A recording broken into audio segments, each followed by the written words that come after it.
بسم اللہ الرحمن الرحیم۔ السلام علیکم۔ کہانی پوائنٹ میں آپ لوگوں کو تہہ دل سے استقبال۔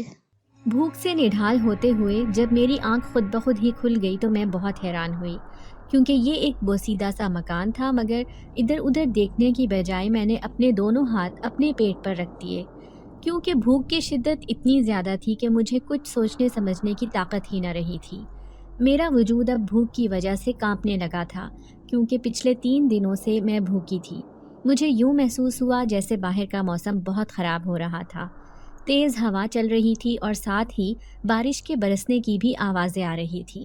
یہ دن کا وقت تھا، مگر دن میں بھی رات کا سماں محسوس ہو رہا تھا، کیونکہ آسمان پر کالے بادل چھائے ہوئے تھے اور بارش اپنی آب و تاب سے برس رہی تھی۔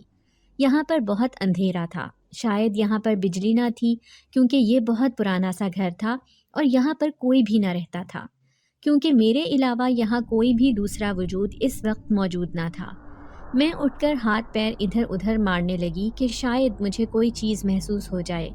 پھر میں بے چینی کے ساتھ چیزوں کو محسوس کرنے لگی کہ میں کہاں ہوں اور میرے آس پاس کچھ موجود بھی ہے یا نہیں۔ تبھی مجھے یوں معلوم ہوا کہ میں اپنے گھر پر نہیں بلکہ ایک ویران اور بوسیدہ سے مکان میں موجود ہوں۔ میں نے کمرے کے دروازے کو پار کیا تو سامنے ہی صحن تھا۔ بارش بہت تیزی کے ساتھ برس رہی تھی۔ میں نے بارش کے تھمنے کا انتظار کرنا چاہا، مگر میری بھوک کی شدت اتنی زیادہ تھی کہ مجھ سے کھڑا ہونا بھی مشکل محسوس ہو رہا تھا، اور مجھے سردی کا بھی احساس ہو رہا تھا، کیونکہ میں نے کوئی بھی چادر نہ پہنی ہوئی تھی، نہ ہی اس وقت میرے پاس اوڑھنے کو کچھ موجود تھا۔ یوں ہی بارش کو دیکھتے ہوئے بھوک کی وجہ سے میرے دماغ کو زوردار چکر آنے لگا۔ پتہ ہی نہ چلا کب میں بے ہوش ہو کر چکرا کر نیچے دھڑام کر کے گر گئی۔ مجھے کچھ ہوش نہ رہا تھا۔ میری پھپھو کا نام فوزیہ تھا، جس نے مجھ پر بہت ظلم کیے۔ میں انہی کے ساتھ رہتی آ رہی تھی۔ وہ مجھے اپنے سارے گھر کے کام ایسے بتاتی جیسے میں ان کے گھر کی ملازمہ ہوں۔ مجھے ان سے نفرت ہونے لگتی تھی، مگر میں کچھ بھی کر نہیں سکتی تھی۔ ان کے شوہر لوگوں پر دم درود کرتے اور اپنے کمرے میں کسی کو بھی آنے کی اجازت نہ دیتے۔ ان کا ایک بڑا سا کمرہ بنا ہوا تھا جو اس بڑے سے گھر کے کونے پر واقع تھا۔ میں نے آج تک وہ کمرہ اندر سے نہ دیکھا تھا۔ اس کمرے میں پھپھو کے علاوہ کسی کو بھی جانے کی اجازت نہ تھی، مگر میرے دل میں ایک حسرت تھی کہ میں اندر جا کر دیکھوں کہ اس کمرے میں آخر ایسا کیا ہے جس کو اتنے سالوں سے مجھ سے چھپایا جا رہا تھا۔ میں جب بھی اس کمرے کے قریب جاتی تو اس کا دروازہ بند پاتی۔ نہ جانے پھپھو کے شوہر اندر بیٹھ کر کیا کھچڑی پکاتے تھے جس سے میں نہ آشنا تھی۔ پھر ایک دن اچانک پھپھو کے شوہر شہر سے باہر جانے کی بات کرنے لگے۔ میں نے یہ فیصلہ کر لیا تھا کہ اس بار اگر وہ شہر سے باہر جائیں گے تو میں ان کے کمرے میں جا کر یہ پتہ لگا کر رہوں گی کہ آخر ان کے کمرے میں ایسا کون سا راز دفن ہے کہ پھپھو مجھے اس کمرے میں نہیں جانے دیتی۔ پھر ایک دن ایسا بھی آیا کہ پھپھو کے شوہر شہر سے باہر جانے کی تیاری کرنے لگے۔ پھپھو نے ان کے کپڑے وغیرہ استری کر کے ان کے تھیلے میں بھر دیے تھے اور ان کو شام کے وقت چھوڑنے اسٹیشن چلی گئی۔ میں بہت خوش تھی، کیونکہ آج مجھے اچھا موقع مل گیا تھا ان کے کمرے کو کھولنے کا۔ پھپھو نے کمرے پر تالا تو نہیں لگایا تھا، مگر باہر سے کنڈی ضرور لگا لی تھی۔ وہ اکثر اس کمرے کے آس پاس ہی منڈلاتی رہتی تھی تاکہ میں اس کمرے میں نہ جا سکوں، مگر آج تو مجھے کھلی آزادی مل گئی تھی۔ مجھے کوئی بھی نہیں دیکھ رہا تھا۔ جب میں نے اس کمرے کے دروازے کو کھولا اور اندر چلی گئی، میں بہت حیران ہوئی، کیونکہ اس کمرے کے اندر تو دوسرا کمرہ بنا ہوا تھا جس پر تالا لگا ہوا تھا۔ یہ باہر والا کمرہ سارا خالی تھا، مگر کونے پر ایک دروازہ بنا ہوا تھا جو دوسرے کمرے کا تھا۔ اس کی چابی وہیں پر کھونٹی پر ٹنگی ہوئی تھی۔ میں نے جلدی سے وہ چابی اٹھائی اور اس تالے کو کھولنے لگی۔ کمرے کے اندر کمرہ ہونے کی وجہ سے ہر جگہ اندھیرا چھایا ہوا تھا، کیونکہ وہ لوگ باہر جاتے ہوئے سارے کمروں کی لائٹیں وغیرہ بند کر کے گئے تھے۔ میں نے دروازے پر پڑی ٹیبل پر ہاتھ پھیرا تو میرے ہاتھ میں ایک ماچس آ گئی۔ میں نے جیسے ہی وہ ماچس جلائی تو میرے پیروں تلے سے زمین نکل گئی، کیونکہ یہ اندر والا کمرہ تو سارا تعویذوں سے اٹا پڑا تھا۔ پھپھو کے شوہر آخر اتنے تعویذات کا کیا کرتے تھے؟ میں بہت حیران ہوئی، اور مجھے ان کے وجود سے عجیب سی وحشت ہونے لگی، کیونکہ سارے کمرے میں ایک عجیب قسم کی بو پھیلی ہوئی تھی۔ پھر میں نے ماچس کی تیلی کی مدد سے کمرے کا جائزہ لینا چاہا تو میری چیخ نکلتے نکلتے بچی، کیونکہ سامنے ہی دیوار پر ایک بہت بڑی تصویر لگی ہوئی تھی جس پر جگہ جگہ پر خون کے نشانات تھے۔ اور ان پر کافی وار کیے ہوئے تھے۔ یہ کیا ماجرا تھا میں نہیں جانتی تھی، کیونکہ پھپھو کا شوہر اکثر تو اس کمرے میں ہی بند رہتا تھا۔ کبھی کبھار وہ شہر سے باہر چلا جاتا تو 8 10 دن تک باہر ہی رہتا تھا۔ تب تک پھپھو اس کمرے کو تالا لگا دیتی تھی۔ وہ جب بھی باہر جاتے تو پھپھو ہی انہیں چھوڑنے جاتی تھی اور ساتھ ہی ایک تھیلا بھی لے جاتی تھی۔ ان کے کہنے کے مطابق ان میں پھپھا جی کے کپڑے وغیرہ ہیں، مگر آج یہ کمرہ دیکھ کر مجھے سارے گھر میں خوف محسوس ہونے لگا تھا، کیونکہ یہ 8 کمروں پر مشتمل ایک بڑا سا گھر تھا اور ایک بڑا سا صحن تھا۔ اس بڑے سے صحن کے کونے پر یہ کمرہ بنا ہوا تھا، جہاں جانے سے پھپھو مجھے اکثر منع کرتی تھی کہ تمہیں غلطی سے بھی اس کمرے کے آس پاس نہیں جانا ہے۔ یوں تو سارے گھر کی صاف صفائی میرے ہی ذمے تھی، مگر اس کمرے کو پھپھو خود ہی صاف کیا کرتی تھی۔ کبھی اگر بھولے سے بھی میں یہاں اس کمرے کے آگے جھاڑو پھیر دیتی تو پھپھو مجھے بہت غصہ کرتی اور بازو سے مروڑ کر مجھے یہاں سے دور لے جاتی۔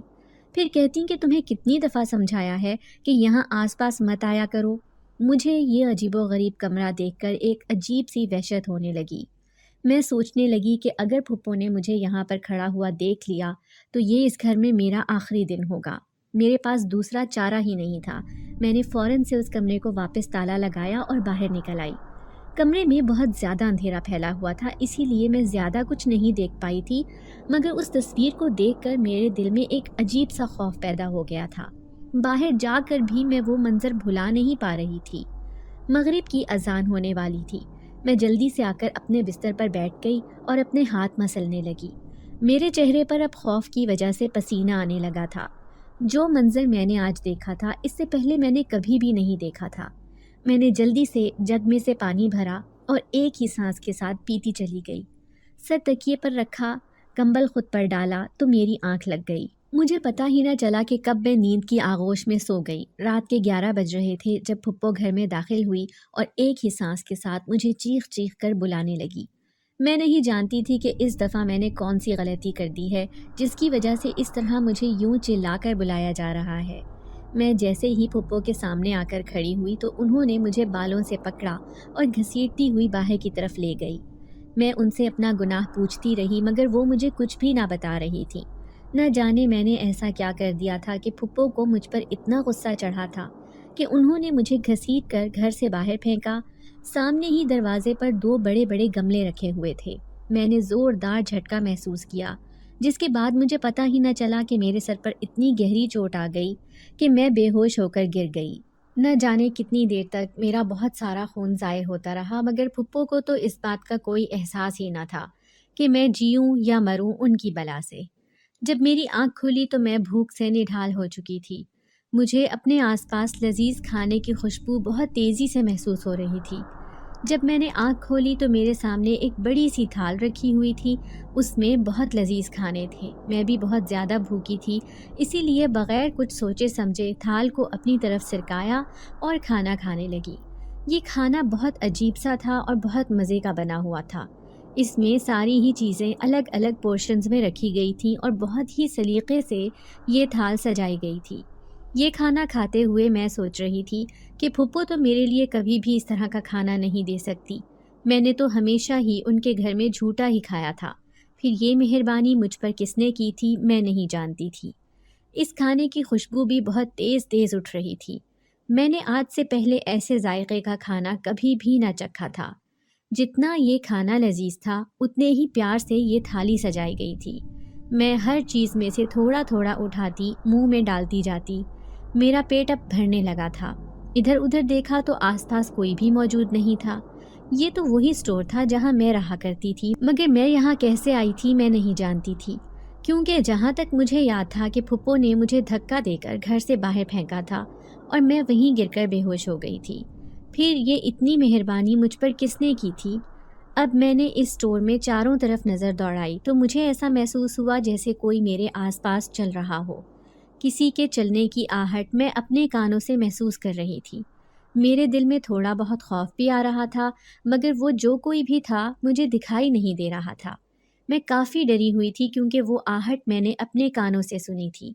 یقیناً اس اسٹور میں میرے علاوہ بھی کوئی موجود تھا، مگر کون تھا یہ نہیں معلوم تھا۔ پھر اچانک ہی سارے گھر کی لائٹ آف ہو گئی۔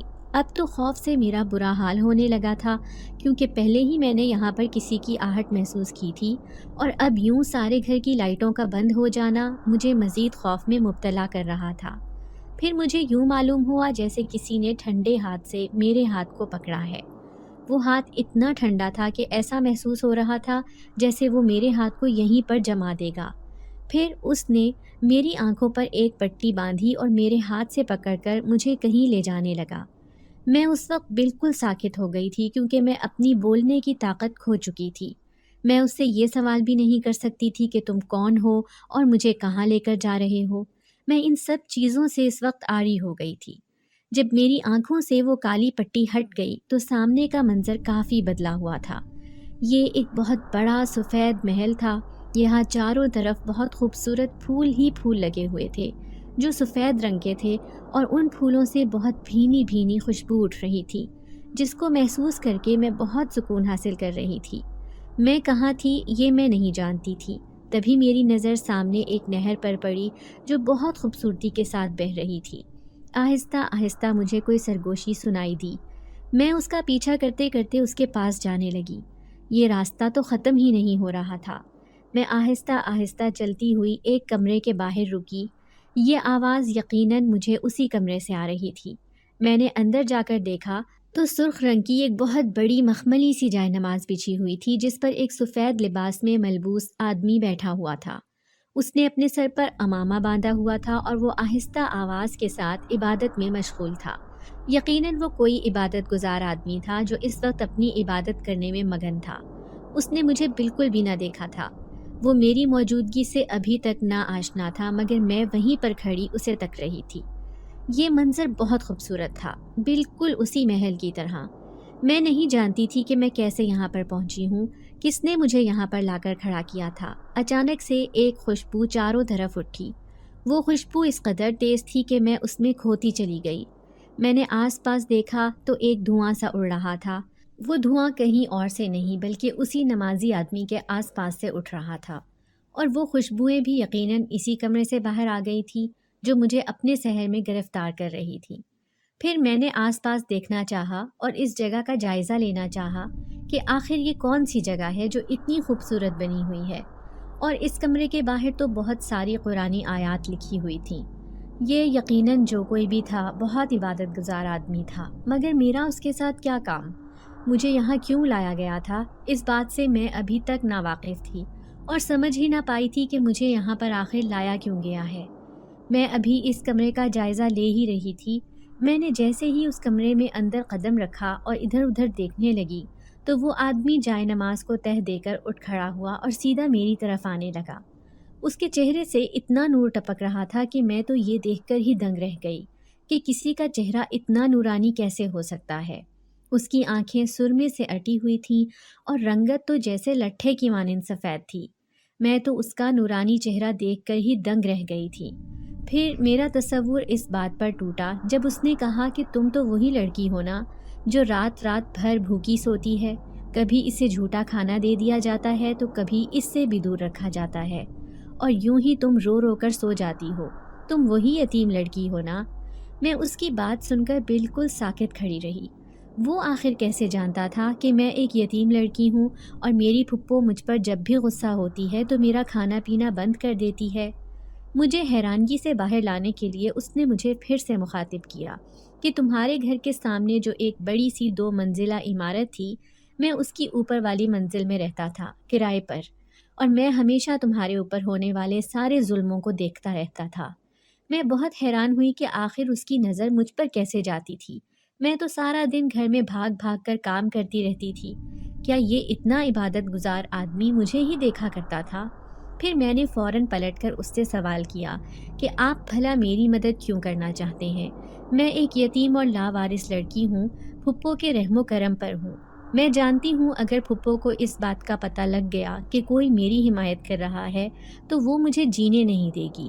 پہلے ہی میری زندگی اتنی اجیرن ہے، آپ مہربانی کر کے مجھے واپس انہی کے پاس چھوڑ آئیں، ورنہ وہ مجھے زندہ نہیں چھوڑیں گی۔ ویسے بھی میری زندگی کچھ کم مصیبت میں مبتلا نہیں ہے۔ آپ کے میری زندگی میں مداخلت کرنے کے بعد جب میری پھپھو کو آپ کا پتہ لگے گا تو وہ مجھے بالکل بھی جینے نہیں دے گی۔ آپ مجھ پر پلیز مہربانی کریں اور مجھے واپس اپنی جگہ چھوڑ آئیں۔ تو وہ حیرانی سے مجھے دیکھنے لگا اور کہنے لگا کہ کیا واقعی تم اپنی ساری زندگی اسی طرح ہی گزارنا چاہو گی، دوسروں کے رحم و کرم پر؟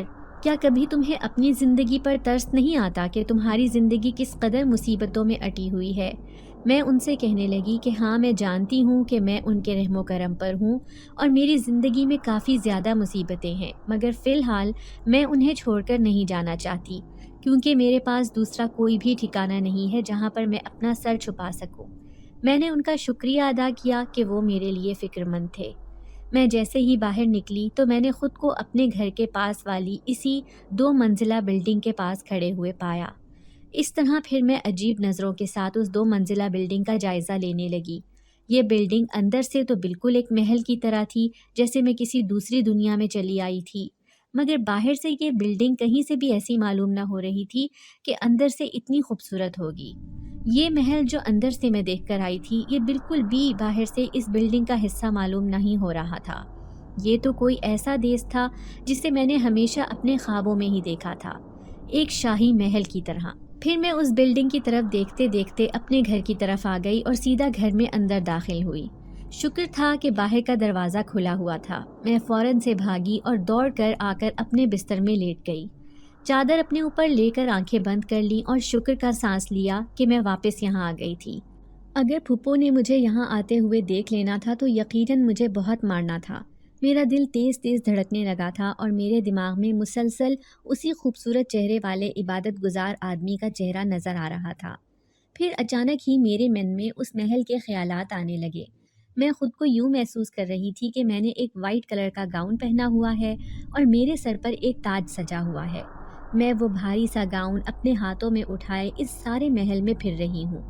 یہی تو وہ محل تھا جسے میں اکثر اپنے خوابوں میں دیکھا کرتی تھی، مگر اس آدمی کو میں نے پہلی بار وہاں دیکھا تھا۔ پھر اچانک سے میں نے اپنی آنکھیں کھول لی تو میں اسی چھوٹے سے گندے میلے کچیلے اسٹور روم میں نیچے بستر لگائے پڑی ہوئی تھی، مگر پھر سے جب میں نے آنکھیں بند کی تو مجھے وہی خوشبو محسوس ہونے لگی تھی جو مجھے اس محل میں آئی تھی۔ میں اس عجیب سی خوشبو کو محسوس کرتی ہوئی لمبے لمبے سانس بھرنے لگی۔ یہ خوشبو مجھے بہت اچھی لگنے لگی تھی اور میرے دل کو بھا رہی تھی۔ اس خوشبو کا احساس مجھے کسی اور ہی دنیا میں لے جا رہا تھا، جسے چاہ کر بھی میں اپنے خیالوں سے نکال نہیں پا رہی تھی۔ اس آدمی کا چہرہ تو میرے دماغ سے نکلنے کا نام تک نہ لے رہا تھا۔ وہ آخر کون تھا؟ کیا وہ کوئی فرشتہ تھا یا پھر کوئی مسیحا جو میرے لیے اتنا فکر مند ہو رہا تھا؟ میں ایک عام سی لڑکی، بھلا اتنی خاص کب سے ہو گئی تھی کہ کوئی میری فکر کرتا؟ پھر اگلے دن پھپھو نے مجھے سامان لینے کے لیے بازار جانے کا کہا اور ایک لسٹ بنا کر میرے ہاتھ میں تھما دی۔ میں نے وہ لسٹ دیکھی جو کافی لمبی تھی۔ پھر میں نے پھپھو سے کہا، پھپھو یہ تو کافی زیادہ سامان ہے، مجھے لاتے لاتے شام ہو جائے گی۔ پھپھو نے کہا، کوئی بات نہیں، ویسے بھی تم کون سی کام کی چیز ہو جس کا کوئی انتظار کرے گا، اچھے سے سامان دیکھ بھال کر لانا ورنہ تمہاری خیر نہ ہوگی۔ میں نے پھپھو کی بات کا کوئی جواب نہ دیا اور ان سے پیسے لے کر باہر نکل آئی۔ 2 گھر چھوڑ کر ہی سامنے وہ بلڈنگ تھی۔ جب میں اس کے سامنے رکی تو میری ٹانگیں بری طرح سے کانپنے لگیں، کیونکہ کل والا منظر میری آنکھوں میں ابھی تک سمایا ہوا تھا۔ میں نے سوچا کہ کیوں نہ میں اسی بلڈنگ میں اندر جا کر اس آدمی سے پوچھوں کہ وہ کون ہے، کہاں سے آیا ہے اور کہاں رہتا ہے۔ مجھے تو اس کا نام تک نہیں معلوم۔ نہ جانے کیوں اس کے لیے میرے دل میں عجیب عجیب سے سوالات اٹھ رہے تھے۔ میں نے بغیر کچھ سوچے سمجھے اس بلڈنگ میں جانے کا ارادہ کیا۔ میں جیسے ہی اندر آئی تو اس میں بہت سارا دھواں اٹھ رہا تھا۔ پھر آہستہ آہستہ چلتے ہوئے میں نے ایک دروازہ پار کیا، جسے پار کرتے ہی میرے سامنے عجیب سا منظر ابھر آیا، جیسے یہ کوئی دوسری دنیا تھی۔ یہ بلڈنگ تو واقعی وہی بلڈنگ تھی جہاں میں کل آئی تھی، مگر اب سے پہلے میں نے کبھی بھی ایسی بلڈنگ کے بارے میں کچھ بھی نہ سنا تھا کہ یہاں کون رہتا ہے یا کون آتا جاتا ہے۔ اچانک ہی تیز ہوائیں چلنے لگیں جیسے کوئی طوفان اٹھ رہا ہو۔ اس ہوا میں خوشبو کے ساتھ ساتھ ایک عجیب سی ٹھنڈک کا احساس ہو رہا تھا، جس سے مجھے سانس لینے میں بہت آسانی محسوس ہو رہی تھی۔ میں لمبے لمبے سانس بھرنے لگی، تبھی مجھے اپنے پیچھے آواز آئی کہ تم یہاں پر کیسے؟ میں نے فوراً پلٹ کر دیکھا تو وہی آدمی میرے پیچھے کھڑا ہوا تھا اور مجھ سے سوال کر رہا تھا۔ میں کافی گھبرا گئی تھی کیونکہ میرے پاس اس کے سوال کا کوئی بھی جواب نہیں تھا کہ میں یہاں پر کیوں آئی ہوں۔ پھر میں فوراً ہی اس سے کہنے لگی کہ آپ کون ہیں اور کہاں سے آئے ہیں۔ پھر وہ کہنے لگا، اگر میں نے اپنی شناخت تمہیں بتا دی تو تم مجھ سے ڈر جاؤ گی اور ہو سکتا ہے کہ تم پھر مڑ کر کبھی بھی میرے پاس نہ آؤ۔ میں تمہاری مدد کرنا چاہتا تھا مگر تم اس پر راضی نہیں ہو۔ جب وہ بول رہا تھا تو میں اس کے حسین چہرے کو گھورے جا رہی تھی۔ اچانک اسے دیکھتے ہوئے مجھے عجیب سا احساس ہوا جسے میں کوئی نام نہ دے سکی۔ میں نے اس سے پوچھا کہ تم کون ہو، مجھے بتاؤ، اور تم یہاں پر کیوں رہ رہے ہو؟ میرے پوچھنے پر وہ کہنے لگا، تم ایسے باز نہیں آؤ گی۔ تم حقیقت جاننا چاہتی ہو تو سنو، میں ایک جن زاد ہوں اور یہاں پر تمہارے لیے ہی رہ رہا ہوں۔ اس کی بات سن کر میں اتنی خوفزدہ ہوئی کہ زرد پڑ گئی اور پھر میں فوراً وہاں سے بھاگ نکلی۔ میں نے پلٹ کر پیچھے مڑ کر نہیں دیکھا۔ مجھے نہیں پتا تھا کہ وہ میرے پیچھے آیا ہے یا نہیں، لیکن اس وقت میری حالت بہت خراب تھی۔ میرا دل تیزی سے دھڑک رہا تھا اور گھبراہٹ کے مارے مجھے پسینہ آ رہا تھا۔ میں بار بار اپنے خشک ہوتے ہونٹوں پر زبان پھیرتی اور ہر چند لمحوں بعد پیچھے مڑ کر دیکھتی، لیکن مجھے وہ کہیں نظر نہ آیا۔ میں اسی طرح بھاگتی ہی گھر چلی آئی۔ مجھے بھول گیا تھا کہ مجھے بازار جانا ہے اور پھپھو کی دی ہوئی لسٹ کے مطابق سامان لے کر آنا ہے۔ اور پھپھو نے جو مجھے خالی ہاتھ آتے دیکھا تو غصے سے پوچھا کہ تو آخر خالی ہاتھ کیوں چلی آئی ہے؟ اتنا وقت بھی لگا کر آئی اور کچھ لے کر بھی نہیں آئی۔ پھپھو کے پوچھنے پر اچانک مجھے احساس ہوا تو میں نے کہا، پھپھو دراصل وہ گلی میں کتے کھڑے تھے اور ایک میرے پیچھے لگ گیا۔ میں بہت مشکل سے اپنی جان بچا کر آئی ہوں۔ پھپھو نے بجائے مجھ سے ہمدردی کرنے کے مجھے کوسنا شروع کر دیا اور کہنے لگی، حرام خور، صرف کھانے کے لیے آگے ہوتی ہے، کوئی کام کروا لو تو کرنا نہیں۔ اب جا کر سامان لے کر آ۔ میرا منہ کیا دیکھ رہی ہے؟ فٹافٹ سامان لے کر آ، مجھے ضرورت ہے۔ پھپھو نے مجھے دوبارہ فرمان جاری کر دیا کہ باہر جا کر سامان لے کر آؤ، جبکہ میرا اس وقت باہر جانے کو بالکل دل نہیں کر رہا تھا۔ مجھے اس وقت بہت خوف محسوس ہو رہا تھا اور میں پھپھو کو سچ نہیں بتا سکتی تھی، ورنہ وہ نہ جانے کیا سمجھتی اور میری بات پر یقین کرتی بھی کہ نہیں۔ میں عجیب دوراہے پر آ کھڑی ہوئی تھی اور پھر مرے مرے قدموں کے ساتھ گھر سے باہر نکلی۔ آخر کرنا تو مجھے وہی تھا جو وہ کہہ رہی تھی، ورنہ پھر سے مجھے مار پڑتی اور کھانے کو بھی نہ ملتا۔ میں بازار میں بھی بہت ڈری ڈری رہی۔ جلدی سے میں نے سارا سامان خریدا اور فٹافٹ نکل آئی، لیکن بار بار دھیان میرا اس بلڈنگ کی طرف ہی جا رہا تھا۔ اس عمارت کی اوپری منزل میں وہ رہتا تھا۔ بے شک وہ میرا بہت ہمدرد تھا اور ابھی تک اس نے مجھے کوئی نقصان نہیں پہنچایا، لیکن نہ جانے کیوں میں صرف یہ سن کر ہی ڈر گئی کہ وہ ایک جن زاد ہے۔ شاید یہ کہانیوں اور مفروضوں کا اثر ہے جو جنات سے منسوب کیے جاتے ہیں۔ سامان لا کر کچن میں رکھا تو پھپھو نے ایک ایک چیز کی جانچ پڑتال کی اور ایک ایک پیسے کا حساب لے کر میری جان چھوڑی۔ میں جلدی سے پھر کمرے میں آ گئی۔ کمرے میں آ کر میں ادھر ادھر ٹہلتی رہی اور اس کے بارے میں سوچتی رہی۔ آج شاید پھپھا نے واپس آ جانا تھا، اسی لیے پھپھو نے اتنا سامان منگوایا تھا۔ ایک تو سامان اٹھا کر بھی میرے ہاتھ بہت تھک رہے تھے۔ میں انہیں خود ہی دبا رہی تھی، انگلیاں اکڑ چکی تھیں۔ کچھ ہی دیر کے بعد پھپھو کی دوبارہ آواز آئی۔ وہ کہہ رہی تھی کہ اب مہارانی صاحبہ آ کر کھانا تیار کر لیں، جب تک آپ کو آواز نہ دیں آپ کمرے سے باہر نہیں نکلتی۔ پھپھو کے طنز میں بخوبی جانتی تھی، اس لیے خاموشی سے اٹھ کر کھانے کی تیاری کرنے لگی کہ ابھی کھانے کا وقت ہو چکا تھا اور پھپھا بھی اس وقت آ چکے تھے۔ کچھ دیر بعد پھپھو بھی اپنے کمرے میں چلی گئیں۔ اس کمرے کا راز مجھے بھی آج جاننے کی بے چینی تھی اور میں یہ جاننا چاہتی تھی کہ آخر پھپھو کیوں بار بار ادھر کہیں جاتی ہیں۔ کھانا بنا کر میں باہر صحن میں آ گئی۔ اندھیرا پھیل چکا تھا اور سامنے کی عمارت اندھیرے میں ڈوبی عجیب پراسرار سی لگ رہی تھی۔ میرے دل کو اچانک خوف محسوس ہوا اور میں دوبارہ اپنے کمرے میں آ گئی۔ مجھے اس جن ذات کی بات پر خوف تو محسوس ہوا تھا، لیکن ایک بات کا اطمینان تھا کہ وہ مجھے کوئی نقصان نہیں پہنچا سکتا۔ میں اپنی سوچوں میں گم تھی اور مجھے احساس نہ ہوا کہ دم پر رکھی ہوئی ہنڈیا جل چکی ہے۔ وہ تو پھپھو کی چیخ چنگھاڑ کی آواز میرے کانوں میں گونجی۔ وہ کہہ رہی تھیں، جلا دیا سارا کھانا، جلا دیا، ناس پیٹی، پتہ نہیں کون سی سوچوں میں گم تھی، سارا کھانا جلا کر رکھ دیا ہے۔ میں ہوش کی دنیا میں آئی اور حواس باختہ سی کچن کی طرف بھاگ گئی اور جب دیکھا تو ساری ہانڈی پیندے سے لگ چکی تھی۔ میرے تو چہرے پر ہوائیاں اڑنے لگیں۔ پھپھو نے آگے بڑھ کر میرے بال کھینچے اور میرا سر زور سے دیوار میں دے مارا۔ مجھے زوردار قسم کا چکر آیا اور میں وہیں پر سر تھام کر بیٹھ گئی۔ میری آنکھوں سے بے ساختہ آنسو بہہ نکلے اور میں نے بے بسی سے پھپھو کی طرف دیکھا، لیکن پھپھو تو اس وقت جلاد بنی ہوئی تھی۔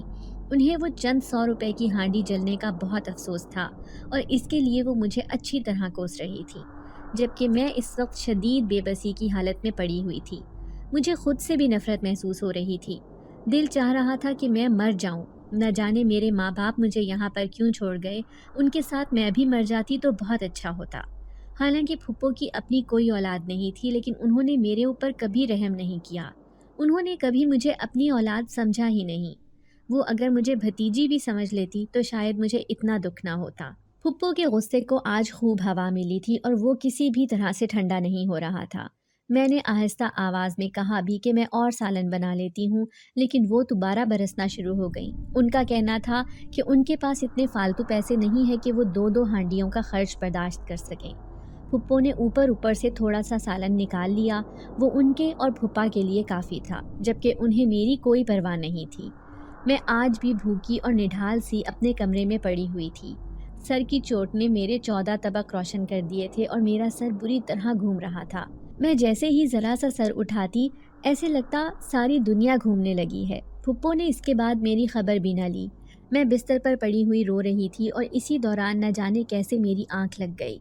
پھر مجھے معلوم نہیں رات کا کون سا پہر تھا۔ ابھی اندھیرا ہی پھیلا ہوا تھا کہ کمرے میں عجیب سی خوشبو نے مجھے اٹھنے پر مجبور کر دیا۔ میں دکھتے ہوئے سر کو تھام کر جیسے ہی اٹھی تو دیکھا کہ آج بھی سامنے وہی اسی طرح کا تھال سجا ہوا ہے۔ اسی طرح اس میں مختلف چیزیں دلکش انداز میں سجائی گئی تھیں۔ اس تھال کو دیکھتے ہی میری بھوک بڑھ اٹھی۔ انواع و اقسام کے کھانوں کی خوشبو میرے نتنوں سے ٹکرا رہی تھی اور مجھ سے اب بھوک برداشت نہ ہوئی اور میں نے ہاتھوں کے ساتھ جلدی جلدی کھانا شروع کر دیا۔ ایک ایک چیز میں نے پیٹ بھر کر کھائی اور سب کچھ کھا لینے کے بعد اللہ کا شکر ادا کیا۔ تھال میں ابھی بھی بہت کچھ موجود تھا، لیکن اب میرا پیٹ اچھی طرح بھر چکا تھا۔ نہ جانے یہ تھال بھی کہاں سے آیا تھا، لیکن جس نے بھی بھیجا تھا میں اس کی مشکور تھی۔ ابھی میں سوچ ہی رہی تھی کہ آخر وہ کون میرا ہمدرد ہے جو میری بھوک میں میرا خیال کرتا ہے، مجھے کھانے کے لیے بھیج دیتا ہے، کہ اتنے میں کمرے میں روشنی سی پھیلی اور اس روشنی میں سب سے پہلے میرے نتنوں سے خوشبو ٹکرائی۔ یہ وہی مخصوص خوشبو تھی جو مجھے اسی عمارت میں محسوس ہوئی تھی۔ میرے رونگٹے کھڑے ہو گئے۔ مجھے محسوس ہو گیا کہ یہ کون ہے، لیکن پھر بھی میں نے خوف کی حالت میں پوچھا کہ کون ہے، تو اتنی دیر میں وہی روشن چہرے والا جنزاد میرے سامنے ظاہر ہو گیا۔ میں ایک لمحے کے لیے خوف سے کانپ گئی، لیکن پھر دل کو تسلی ہو گئی کہ یہ مجھے نقصان نہیں پہنچائے گا۔ وہ مسکراتے ہوئے چہرے کے ساتھ آگے بڑھا اور مجھ سے پوچھنے لگا، تم نے کھانا کھا لیا؟ میں نے خشک ہوتے ہونٹوں پر زبان پھیر کر اسے کہا، ہاں کھا لیا۔ تمہیں کیسے خبر ہے؟ تو وہ کہنے لگا، یہ کھانا میں نے ہی تمہارے لیے بھیجا تھا۔ میں ایک دم ہکا بکا رہ گئی۔ میرے حلق میں جیسے کچھ اٹکنے لگا۔ میری حالت دیکھ کر وہ ہنس دیا اور کہنے لگا، فکر مت کرو، کھانے میں زہر نہیں تھا اور تمہیں مارنے کے لیے مجھے زہر کی بھی ضرورت نہیں۔ میں کچھ دیر بعد سنبھل گئی اور اسے کہنے لگی، آخر تم یہاں پر کیوں آتے ہو؟ تم میرے پیچھے کیوں ہو؟ تمہیں کیسے خبر ہو جاتی ہے کہ میں بھوکی ہوں؟ میں نے اس سے پوچھا تو وہ کہنے لگا، میں نے تمہیں بتایا تھا نا، میں سامنے والی عمارت میں رہتا ہوں اور جب بھی تمہیں اس حالت میں دیکھتا ہوں تو میرے دل کو کچھ ہوتا ہے۔ تمہارے اپنے تم سے کیسے غیروں کا سا رویہ رکھ رہے ہیں، مجھے دکھ ہوتا ہے، اسی لیے میں یہاں پر چلا آتا ہوں اور تمہارا خیال رکھتا ہوں۔ لیکن میں تمہیں ایک نصیحت کروں گا، اپنے ارد گرد اپنے کان اور آنکھیں کھول کر رکھو۔ اس جنزاد نے مجھ سے کہا تو میں حیرت میں مبتلا ہو گئی۔ اس کی بات کی مجھے سمجھ نہیں آئی۔ میں نے پوچھ بھی لیا کہ اس کا کیا مطلب ہے، لیکن تب تک وہ وہاں سے جا چکا تھا اور وہ تھال بھی اب وہاں پر موجود نہیں تھا۔ میں دوبارہ بستر پر لیٹ گئی۔ بھرے ہوئے پیٹ کے ساتھ بڑی اچھی نیند آئی۔ صبح جب میں سو کر اٹھی تو پھپھو پورے گھر میں کچھ بے چین سی پھر رہی تھی۔ مجھے ان کی بے چینی کی وجہ سمجھ میں نہیں آئی۔ میں نے ان سے پوچھنا بھی چاہا، لیکن پھر یہ سوچ کر چپ کر گئی کہ وہ کون سا مجھے بتا دیں گی، اس لیے میں نے ان سے نہیں پوچھا۔ آج پھپھا بھی گھر پر نہیں تھے، شاید صبح ہی صبح کہیں چلے گئے تھے۔ میں نے اپنے اور پھپھو کے لیے ناشتہ بنایا اور ان کو دے کر واپس صحن میں آ کر بیٹھ گئی۔ صحن میں بیٹھنے کے بعد میری نظر بے ساختہ سامنے والی عمارت پر گئی تو مجھے وہ جنزاد یاد آ گیا اور اس کے ساتھ ہی رات کو اس کی مہربانی یاد آئی جو اس نے مجھ پر کی تھی۔ میں چاہ کر بھی اس کا یہ احسان نہیں چکا سکتی تھی، کیونکہ اس نے ہمیشہ میرے لیے آسانی پیدا کی۔ اور رات کو جس طرح میں بھوک سے نڈھال تھی اور دکھتے ہوئے سر کو لے کر پریشان تھی، اس نے کتنی آسانی سے میری مشکل آسان کر دی۔ میں اس کے بارے میں سوچ کر مسکرا رہی تھی کہ اندر سے ایک دم نہ جانے کیسے پھپھو باہر نکل آئیں۔ انہوں نے جو یوں مجھے مسکراتے دیکھا تو نہ جانے کیا سمجھا کہ مجھے بولنا شروع ہو گئیں۔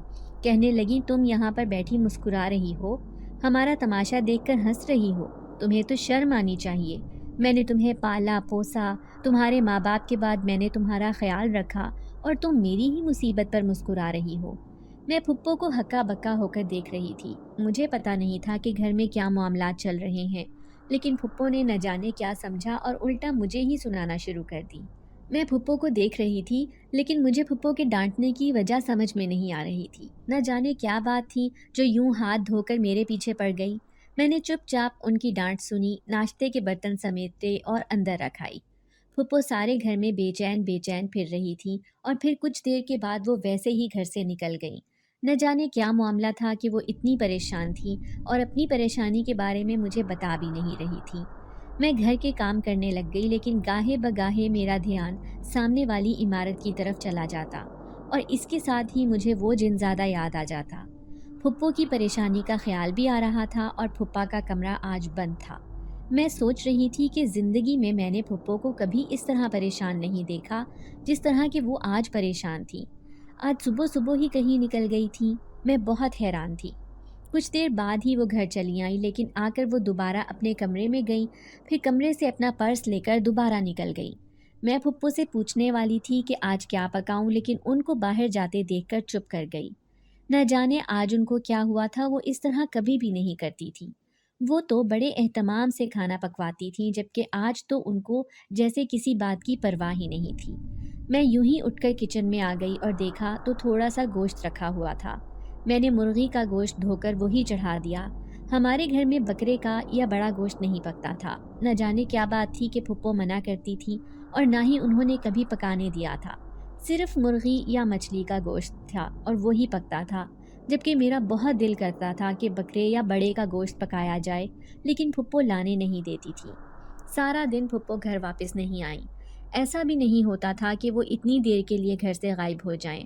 پھپھا تو اکثر چلے جاتے تھے، لیکن پھپھو واپس آ جاتی تھی اور صرف چند گھنٹوں کے لیے ہی گھر سے باہر جاتی تھی۔ لیکن آج تو شام ہو گئی تھی اور میں اب بے چینی سے بار بار دروازے کو دیکھ رہی تھی، کیونکہ مجھے گھبراہٹ ہو رہی تھی اور پریشانی ہو رہی تھی۔ وہ ابھی تک واپس نہیں لوٹی تھی۔ مجھے بہت خوف محسوس ہو رہا تھا اور گھبراہٹ بھی ہو رہی تھی۔ میں نے سارے گھر کی روشنیاں جلا دی تھیں، کیونکہ اندھیرے سے مجھے اور زیادہ خوف محسوس ہو رہا تھا، اور ایسا لگتا تھا جیسے کوئی سایہ چل پھر رہا ہو۔ اتنے میں مجھے اپنے قریب پھر سے وہی مخصوص خوشبو محسوس ہوئی۔ میں چونک اٹھی اور دیکھا کہ وہی جنزاد سامنے کھڑا تھا اور مجھے دیکھ کر مسکرا رہا تھا۔ کہنے لگا، تمہیں ڈر لگ رہا ہے؟ میں نے ہاں میں سر ہلا دیا تو کہنے لگا، ڈرنے کی بات نہیں، میں سامنے ہی ہوں، تم آرام سے رہ سکتی ہو، لیکن مجھے واقعی خوف محسوس ہو رہا تھا۔ اور میں نے اسے کہا کہ تم ابھی کچھ دیر رک جاؤ، پھپھو نہ جانے کہاں چلی گئی ہیں اور ابھی تک گھر واپس نہیں آئیں، مجھے بہت گھبراہٹ ہو رہی ہے۔ میں نے اسے کہا تو وہ ہنسنے لگا اور کہنے لگا کہ تمہاری پھپھو ایک بہت بڑی مصیبت میں گرفتار ہو چکی ہیں، اور اب بہت مشکل ہے کہ وہ اس مصیبت سے باہر نکلیں، اسی چکروں میں وہ یہاں سے غائب ہیں۔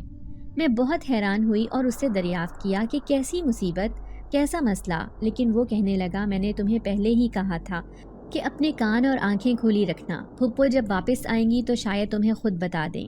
اس کے بعد وہ کچھ دیر ہی وہاں پر رکا رہا کہ اچانک دروازے پر کھٹ پٹ کی آواز آئی تو میں نے جھٹ اٹھ کر دیکھا، پھپھو چلتی آ رہی تھی۔ ان کے پاس دروازے کی ایک چابی ہمیشہ موجود ہوتی تھی۔ اس وقت وہ بہت پریشان تھیں اور کہہ رہی تھیں کہ میں بہت تھک چکی ہوں، مجھے ایک کپ چائے بنا دو۔ پھپھو نے کہا تو میں جو ان سے یہ پوچھنے ہی والی تھی کہ وہ صبح سے کہاں غائب ہیں، ایک دم چپ کی چپ رہ گئی۔ جلدی سے پھپھو کے لیے چائے بنائی اور اٹھ کر انہیں کمرے میں دینے چلی آئی۔ پھپھو سامنے ہی بیٹھی ہوئی تھی اور ان کے ہاتھوں میں کافی سارے نوٹ تھے، وہ انہیں گن رہی تھی۔ مجھے دیکھ کر انہوں نے نوٹ سائڈ پر رکھ دیے اور ان کے اوپر تکیہ رکھ دیا اور کہنے لگی، اندر آنے سے پہلے دروازہ نہیں کھٹکھٹایا کرتے۔ میں اپنی جگہ شرمندہ سی ہو گئی اور چپ چاپ چائے کا کپ رکھ کر واپس باہر آنے لگی۔ لیکن پھر دروازے کے قریب پہنچ کر میں نے پھپھو سے پوچھا، آپ صبح سے گئی ہوئی تھیں، میں بہت خوفزدہ تھی اور پریشان تھی، آپ کہاں چلی گئی تھیں؟ کیا بات ہے؟ میں نے پریشانی سے پوچھا، لیکن پھپھو ایک گہرا سانس بھر کر کہنے لگی، میں کسی کام سے گئی تھی اور ابھی کچھ دن میں اسی طرح مصروف رہوں گی۔ تم اکیلے رہنے کی عادت ڈال لو، مجھے سارا دن لگ جایا کرے گا، لیکن تمہیں ڈرنے کی ضرورت نہیں ہے۔ گھر پر کوئی ایسا کچھ بھی نہیں ہے، اور اگر کسی چیز کی ضرورت پڑے اور بازار سے لانی ہو تو بے شک لے آیا کرنا۔ پھپھو نے لاپرواہی سے کہا تو میں ان کی بے اعتنائی پر باہر نکل آئی۔ نہ جانے وہ مجھے ابھی تک اپنا کیوں نہیں سمجھتی تھی۔ آخر ایسی کیا بات تھی، ایسا کیا معاملہ تھا جو وہ مجھ سے چھپا رہی تھی؟ اور پھر یہ حقیقت کچھ ہی دیر کے بعد سامنے آ گئی۔ پھپھو ابھی اپنے کمرے میں موجود تھیں اور میں کچن میں روٹیاں بنا رہی تھی کہ دروازے پر بڑی زوردار دستک ہوئی۔ میرا دل اچھل کر حلق میں آ گیا۔ نہ جانے کون تھا جو اتنی زور سے دستک دے رہا تھا۔ میں نے گھبراہٹ کے مارے پھپھو کو آواز دے ڈالی، لیکن وہ اس سے پہلے ہی کمرے سے باہر نکل آئی تھی۔ میں نے خوفزدہ نگاہوں سے پھپھو کی طرف دیکھا تو وہ جلدی سے دروازے کی طرف بڑھیں، اور انہوں نے جیسے ہی پوچھا کہ کون ہے تو آگے سے ایک بڑی گرجدار آواز سنائی دی، پولیس۔ پولیس کا نام سنتے ہی میں انتہائی خوفزدہ ہو گئی۔ پھپھو نے بھی ڈرتے کانپتے دروازہ کھولا تو سامنے ہی ایک دم سے 5-6 پولیس اہلکار گھر میں آ گئے۔ وہ پھپھا کا نام لے کر ان کے بارے میں پوچھ رہے تھے، لیکن پھپھو نے ان سے یہی کہا کہ وہ یہاں پر موجود نہیں ہے، صبح سے کہیں گئے ہوئے ہیں، جبکہ ان کو یقین نہیں تھا۔ انہوں نے سارے گھر کی تلاشی لینا شروع کر دی۔ میں خوفزدہ ہو کر کچن میں ہی جا کر چھپ گئی۔ وہ لوگ سارے گھر کی تلاشی لینے لگے، پھپھا کے کمرے تک بھی گئے اور ساری لائٹیں آن کر دیں۔ وہاں پر انہیں بہت سی مشکوک چیزیں ملیں جو وہ ایک پیکٹ میں ڈالتے جا رہے تھے۔ میں چپ چاپ کچن سے یہ ساری کارروائی دیکھ رہی تھی۔ پھپھو انہیں روکتی رہ گئی، لیکن انہوں نے پھپھو کی ایک نہیں سنی اور اپنی ہی کر رہے۔ پھپھا کے کمرے سے انہیں بہت کچھ ملا اور وہ ایک پیکٹ میں ڈال کر لے گئے۔ کہنے لگے جیسے ہی وہ آئے اسے خبر کرو کہ پولیس تھانے میں رپورٹ کرے، اس کے خلاف بڑی سخت کارروائی ہوگی۔ بہت سے لوگوں نے اس کے خلاف شکایت درج کی ہے۔ وہ پولیس اہلکار بڑے غصے میں پھپھو سے کہتا ہوا چلا گیا اور انہوں نے بڑے نڈھال سے انداز میں کرسی پر بیٹھ گئیں۔ میں نے جلدی سے پھپھو کو لا کر پانی دیا۔ پہلی بار انہوں نے میری طرف بڑی نرم نگاہوں سے دیکھا۔ پانی پی کر پھپھو نے کہا، نہ جانے اب کیا ہوگا، میرا تو گھر ہی برباد ہوتا نظر آ رہا ہے۔ مجھے سمجھ آ گئی تھی کہ پھپھا کسی ایسے کام میں ملوث تھے جو کہ غلط تھا، اور پھپھو بھی ایک بڑی مصیبت میں گرفتار ہونے جا رہی تھی۔